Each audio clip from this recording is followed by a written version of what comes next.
श्री कृष्ण कहते हैं, जो होता है अच्छे के लिए होता है। कभी कभी विपरीत परिस्थितियां हमारी वर्तमान स्थिति को अच्छा करने के लिए आती हैं।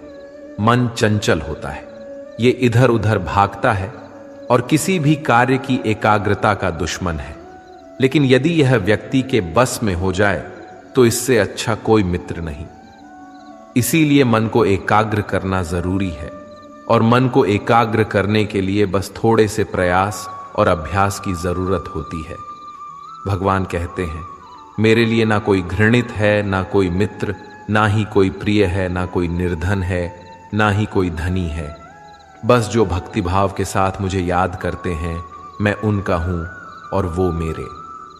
श्री कृष्ण कहते हैं, वो किसी के भाग्य के निर्माता नहीं है।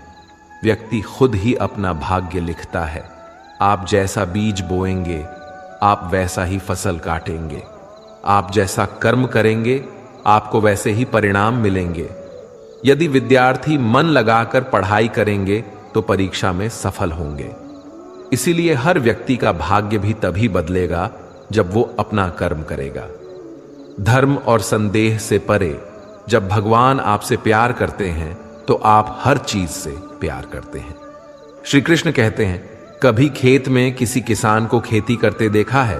वो उसे सिंचता है, उसे जो होता है पशु पक्षियों से खेत की फसल की रक्षा करते हैं।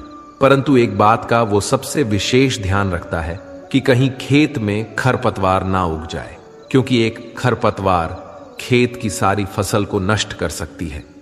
ठीक उसी प्रकार यदि वंश की कोई संतान खोटी निकल जाती है तो वो समूचे वंश का सर्वनाश कर देती है।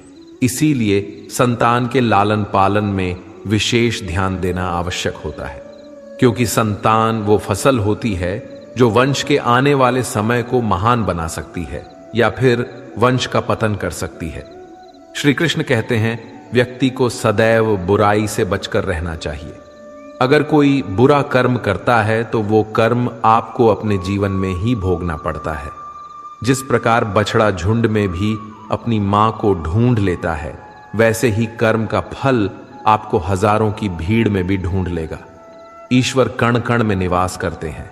छोटे से छोटे जीव के हृदय में ईश्वर का वास होता है। उस जीव को कष्ट का अनुभव होना ईश्वर को कष्ट का अनुभव कराता है। अर्थात किसी जीव को कष्ट देकर आप अपने ईश्वर को खुश कैसे देख सकते हैं? जो श्री कृष्ण का दास हो जाता है वो अपने आराध्य से ऐसे दिन न दिखाने की कामना करता है। जब उसमें गुरूर आ जाए तो आपने कृष्ण का सेवक बनकर ही जीवन सफल बनाना चाहता है। जो व्यक्ति सदैव हंसता खेलता मुस्कुराता रहता हो, अगर वो अपने स्वभाव से भिन्न हो जाए, अर्थात चुप गुमसुम उदास रहने लगे, तो समझना उसके हृदय में एक दर्द है। उस दर्द ने उसे कमजोर बना दिया है।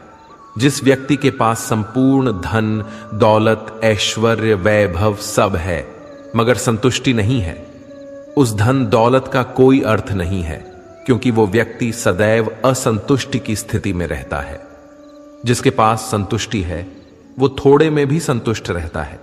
जब आप कोई बुरा कार्य करते हो, ये अच्छा कार्य करते हो, आपको लगता है कोई देख नहीं रहा है, लेकिन आप ये क्यों भूल जाते हैं, आप जो भी कुछ कर रहे हैं भगवान की दृष्टि सदैव आप पर बनी हुई है।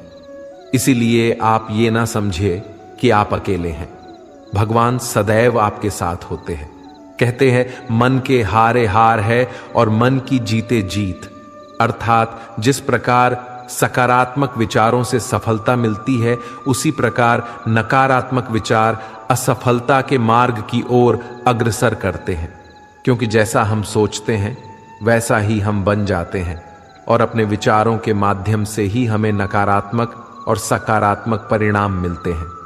इसीलिए अपनी सोच को हमेशा सकारात्मक रखें। मनुष्य ही एक ऐसा प्राणी है जो कर्म करता है, इसलिए कर्म करना प्रत्येक व्यक्ति का धर्म भी है। धर्म करने वाला व्यक्ति ही कर्मवीर कहलाता है। इसीलिए कर्म करते रहना खाली बैठे रहने से बेहतर होता है।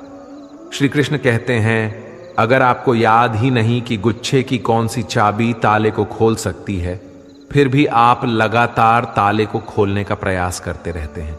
फिर भी वो ताला नहीं खुलता है। अधिकतर लोग ऐसी परिस्थिति में अपनी आशा खो बैठते हैं। उन्हें लगता है कहीं चाबी खो गई है और वो तिलमिला जाते हैं, क्रोधित हो उठते हैं। परंतु उस समय धैर्य रखें, क्योंकि गुच्छे की अंतिम चाबी ताला खोल सकती है। कुल्हाड़ी का अंतिम प्रहार वृक्षों को काट के गिरा देता है, परंतु क्या सत्य में कुल्हाड़ी का अंतिम प्रहार वृक्षों को काट कर गिरा देता है? आपको आपका लक्ष्य दिला देता है? नहीं, आपका निरंतर प्रयत्न ही आपको सफलता दिलाता है। जब आपका मन निराश हो, अपने कार्य में दोगुनी उत्साह से जुट जाइए, क्योंकि अनावृत बहता जल ही कठोर चट्टान को काट सकता है। सफलता का मूल है परिश्रम, प्रयास और आशा। श्री कृष्ण कहते हैं, आपको पूरे धैर्य और भगवान पर विश्वास के साथ अपना जीवन निर्वाह करना चाहिए। लोग अक्सर सच कहने से बचते हैं या डरते हैं, पर सत्य कभी छुप नहीं सकता, ना ही कभी मिट सकता है।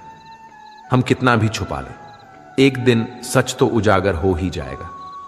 इसलिए जो बात सच पर आधारित हो, उसे कहने या मानने से कभी नहीं डरना चाहिए।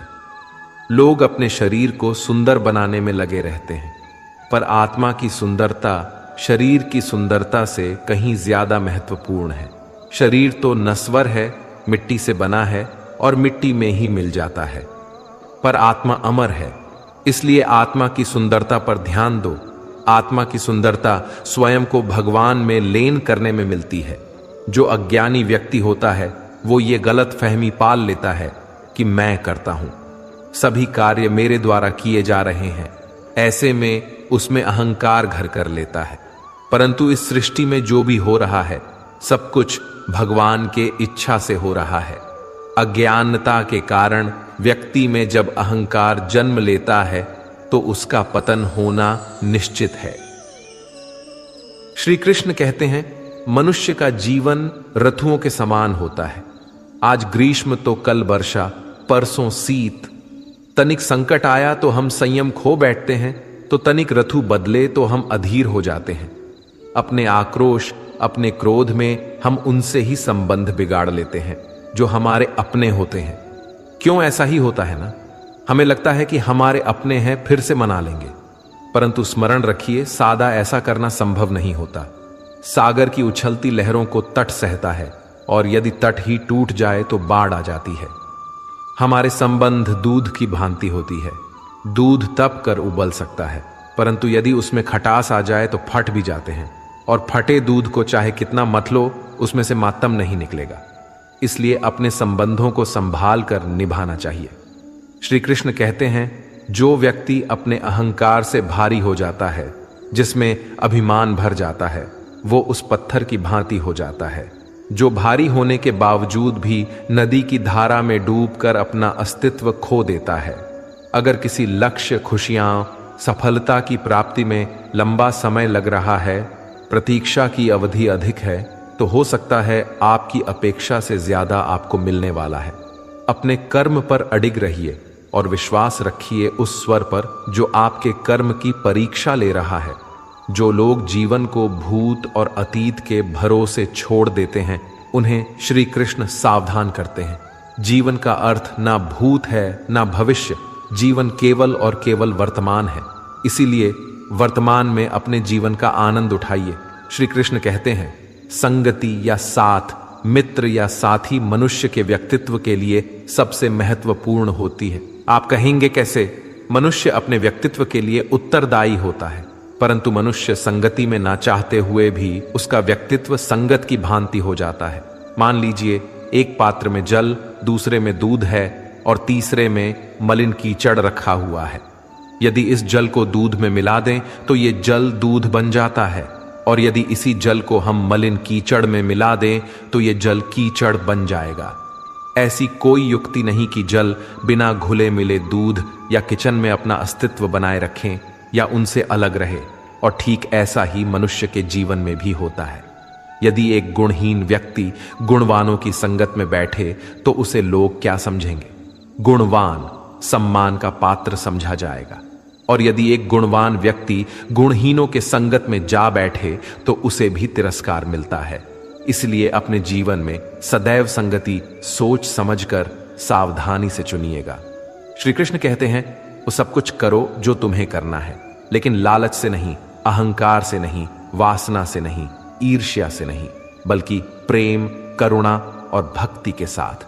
श्री कृष्ण कहते हैं, नरक के 3 द्वार हैं, काम, क्रोध और लोभ। जो व्यक्ति कामी प्रवृत्ति का होता है, जिसके मन में लोभ होता है और जो अत्यधिक क्रोधी स्वभाव का होता है, उसके लिए नरक के द्वार सदैव खुले होते हैं। अर्थात ऐसे व्यक्ति को तो सिर्फ नरक में ही जगह मिलती है।